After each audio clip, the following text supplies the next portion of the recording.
بسیار غمگین است و در این قضیه نفرانی که باید جواب تیان، نفرانی که باید در بین مردم باشند در این شب و روز، باید با دو پاشون راست شده باشند در خاندان اونایی که کشته شدند کمک و همدردی باید بیان کنند.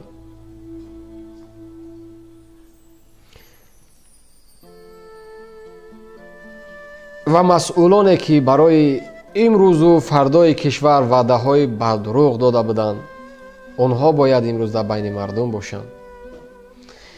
کودکان و آموزگاران و دختران و چوپان و باغبان و دهقان استفاده نکنند در سیاست های خود.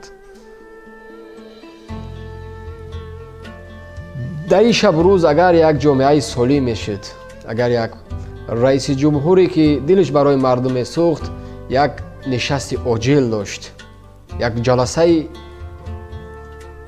در حالت آماده باشه داشت، مسئولان را دعوت کرده بود، در پارلمان بحث و مناظره بود، موضوع سری چی است، چرا در مرز این گپ میرود، چرا مشکلات است، چرا هموطنان باری چندم از کشته میشوند، این شب روز در پارلمان ما باید بحث میشد. اسنادهای درست، برنامه درست برای مردم پیشنهاد میکردن، باید همین مردم هم میخوردن در این شب روز. اما متاسفانه تا امروز از طرف پرزیدنت قرقیزستان همدردی بیان شد، حتی با کشته شده های تاجیکستان. از طرف پرزیدنت تاجیکستان همدردی بیان نشد، رقص و بازی و کفکوبی شد در صحنه اپرا بالت هست، نمیدونم کاخ باربت هست، کاخ وحدت هست، قصر ملت هست، هر کجا که نباشه جمع کردن شهروندای خارجی را، مسئولای نمیدونم کمیته حالتهای فوق العاده یک کشور خارج آوردن، 4 تا رژیسور، 5 تا رقاصه، 6 تا حافظ، 7 تا گیتاریست آوردن، گفتن بنوازیم ما رقص و بازی کنیم، دمرز هموطنای ما را بکشن. این ای چیز در وطن ما رخ داد. دیگر در یا خطاب کردن، حرف زدن فکر کنم جایش نمونده است. هر پیغامی که داشتیم رسوندیم، با زبان، با نوشتن، با گفتن، با دعا، با درود، با شعر، با ترانه نمیفهمیدن. پس نمیفهمیدن. من خطاب میکنم از همین منبر به تمام مردم تاجیکستان، مطمئن باشین امروز نه فردا جواب میگین در نزد آفریدگار خودمون. هر یکی ما و شما میگه که به حرم سفر نمودم به درون رحم ندادند، که تو در برون چی کردی که درون خانه آیی. برای امروز چی مسئولیت دارین، چی کار میکنین، چی دفاع میکنین، فردا پرسیده میشین. دلتون به حال زنها و مادرانی که در مرز فاروق گریه میکنن، فرزنداشون از دستشون دادن، بسوزه هموطنان. ای اهل دین، اهل ایمان، اهل تقوا، کسایی که استوار از در دین هستین، دعوا میکنین که ما هستیم نمیدونم پیروای دین، مسئولیت برای خودتان دارین. منبرها و مسجدها را دیگر استفاده نبرین. و البته با نفرایی که واقعا استوار هستن، ما با نفس جان او نمیرسیم. واقعا خدمت کردین در راه خودتان. هموایی که امروز واقعا همچون یک بازنگری کمیته امنیت هستین، با مادران و با خواهرکا و برادرایی که خرد هستین، طالب علم هستین، در مکتب و در دانشگاه هستین، با فریب، با مکر داده نشوین در سیاست های ایو، در سیاست های پست داده نشوین. خودتان را قربانی نکنین. فردا در نزد مردم اینو حتما جواب میتین. کوشش نکنید شما را یکی از همین ها باشین. شما را فریب میکنن. مرز دفاع کردن امروز وظیفه شما نیست. ای خواهرای عزیز، ای برادرها، مرز براست خودش صاحب داره. از بودجه کشور مبلغ جدا کرده میشه برای اونها. وظیفه اونها هسته. رتبه های مایور و گنرال و قماندان میگیرن. برای چی؟ برای کدام عنوان، کدام زحمتاشون اونها میشینن، نمیدونم رتبه استقلالیت میگیرن، رتبه شرف میگیرن، رتبه رودکی میگیرن، رتبه شاه تیمور میگیرن و ابن سینا میگیرن و فردوسی. برای چی میگیرن؟ дар Тоҷикистон аз генералу майору полковник дигар зиёд чизе нест. чашм табоз кун, полковника мебинӣ, чашм табоз кун, генерал мебинӣ. вазифаи ана ҳаво астаи марзи моро дифоъ кардан. шумо дода нашавем ба ин барномаи носолиминҳо. худтона дар нафрати мардум гирифтор накунед. фареб доранд шуморо, макр доранд шуморо.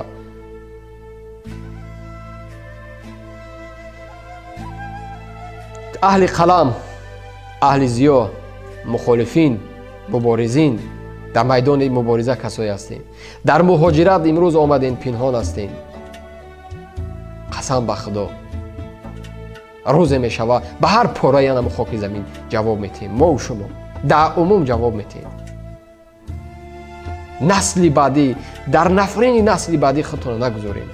фарзандои шумо, наверои шумо мутмаин бошед, аз ин муҳоҷирате ки доред бармегардем, билохира ватан мере. ягон кишвари хориҷ барои мо шумо чун ватани хумо нест, падар нест, модар нест. ватани мо нози мора, дарди мора, ранҷи мора, азоби мора хоки ана ҳамун ватан мегузора, қабул мекуна. нагузорен хиёнат ба хоки ӯ ватан. бовар кунед, ҷавоб метиҳед. мутмаин бошед, фардо рӯзи қиёмат ё ки дар ҳамаи дунё дар назди мардум ҷавоб метиҳед. и чӣ рӯз аст ба сари миллат? ҳар рӯз як ваҷаби мора, хоки мора ғасб мекунанд, дохил мешанд, мегиранд. и чӣ рӯз аст? и чӣ рӯз аст як зани ки хориҷӣ аста, як зане ки ҳамсоя кишвари мо аста, мебиё гумруки мора дарша ба шата мезана, як аз садо баланд намекуна. и чӣ рӯз аст? армия, қушунҳои сарҳадӣ, кумитаи амният, вазорати корҳои дохилӣ барои чӣ сохта шудааст аслан? барои чӣ? шумо муфтхӯрону шумо пиронсолоне ки ҳастен, барои чӣ ҳастен? агар ки натонистен амнията дифоъ карда, агар ки зӯртон нарасид, агар ки тавоноӣ надоштен, пас зебандаи шумо нестай рутбаҳое ки 5-та 6-та ситора дошта боша. барои шумо намезеба, бовар кунед. ба худо қасам, барои шумо намезеба ӯ чиз. барои як мард мезеба рутбаи майор, барои як мубориз мезеба рутбаи генерал, барои як абармард, барои як шуҷоъ, барои як далер, барои як мардуми ғаюр мезеба ҳамун рутбаҳои сазовор. намедонам аз кадом дард аслан ҳарф занам дигар. намондааст. бовар кунед, ҷои мондагӣ нест аст ки мо дигар ҳарф занем. тамом шуд гапу ранҷу дарду азоби мардума аз а то я, аз а то охир мо овардем, расондем, барои шумо пешниҳод кардем.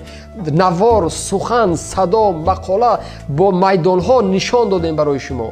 мардуми Тоҷикистон, и дигар барои мо шумо намезеба. миллате ки 400 сол пеш дар тамаддун зиндагӣ мекардем, миллате ки 400 сол пеш натонистанд моро аз байн баранд. ҳатто дар замони 70 сол 80 соли дигар беҳтаринои моро куштанд, қурбон карданд, лекин аз байн нарафтем, мондем. ҳамчун як миллат мондем, марз доштем, ватан доштем. имрӯз чӣ бало зада сари мо?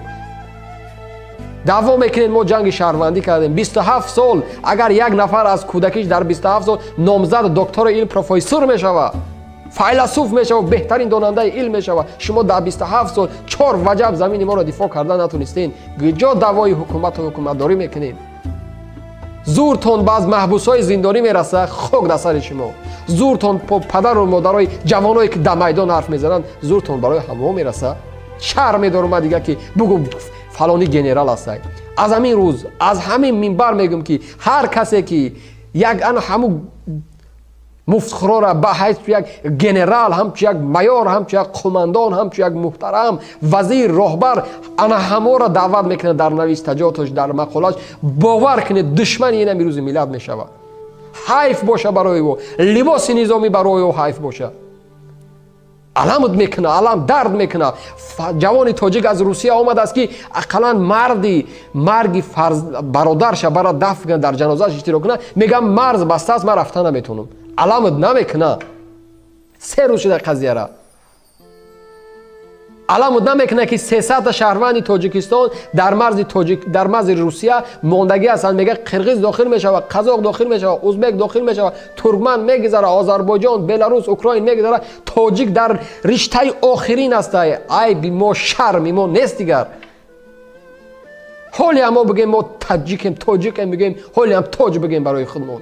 نمیزه دیگر. تا زمانی که اگر در میدان نریزیم، قیام نکنیم، حکومت سالم نداریم، دوای دیگر نکنیم، دوای تمدن نکنیم، دوای فرهنگ نکنیم، نمیزه. واقعا نمیزه دیگر برای ما. پر شد صبر، پر شد دیگر ریخت.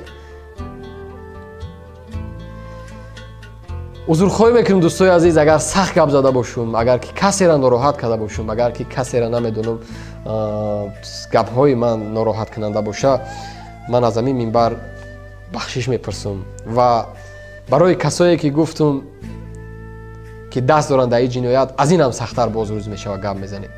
فراموش نکنین که حرکت سیاسی گروه 24 برای یک پاره خاک سرزمین تاجیکستان، برای یک وجب خاک سرزمین آماده است خچ قربان کنه، دلخواه جوانش.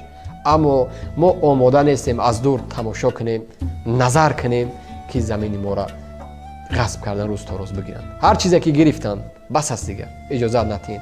و بار دیگر به خاندان هموطنایی که در مرز تاجیکستان و قرغیزستان کشته شدند، برادرای ما بودند، هموطنای ما بودند، از همین منبر همدردی بیان میکنیم. خدا کنه در خاندان آنها صبر جمیل، فرزندایی که آنها دارند یتیم ماندند، بی پدر ماندند، با یک نیرو، با یک آرزو، با یک استواری به وایه برسند، مثل فرزند پدرشون با گرده های خود، با قلب خود وطن دفاع کنند.